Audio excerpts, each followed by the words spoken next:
రెండో అధ్యాయంలో జాతస్య ధ్రువో మృత్యు ధ్రువం జన్మ మృతస్య చ తస్మాద్ అపరిహార్యేర్థే నత్వం శోచితుమర్హసి. మనం జీవితంలో ఎప్పుడూ ఏమాత్రమూ భయపడకూడని విషయం, భయపడవలసిన అవసరం లేని విషయం, భయపడినా ప్రయోజనం లేని విషయం ఏదైనా ఉంటే అది ఒక్కటే మృత్యువు. కానీ ప్రతి జీవి భయపడి చచ్చేది దానికి. అది తప్పదని తెలుసు భయపడుతూ ఉంటాం. తప్పని దానికి భయపడడం ఏంటంటే అర్థం లేని మాట. తప్పని దానికి సిద్ధంగా ఉండాలి. భయపడడం ఏంటి? భయపడితే తప్పుతుందా? ఆ మృత్యువు నుంచి తప్పించుకోవడానికి ఎన్ని ప్రయత్నాలు చేస్తామో. హిరణ్యకశ్యపుడు కథ, శుంభనిశుంభుల కథ, మహిషాసురుడు కథ అన్నీ దానికే ఉదాహరణలు.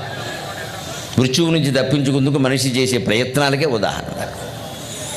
ఇది ఎలాగో తప్పదని చెప్పినా సరే మనం దానికి అదేదో వచ్చేస్తుందేమో అని ఇంకా మృత్యువు కంటే ముందు వృద్ధాప్యం రాగానే కంగారు పడిపోయి జుట్టుకు రంగేసేస్తాం ముందు అర్జెంటుగా.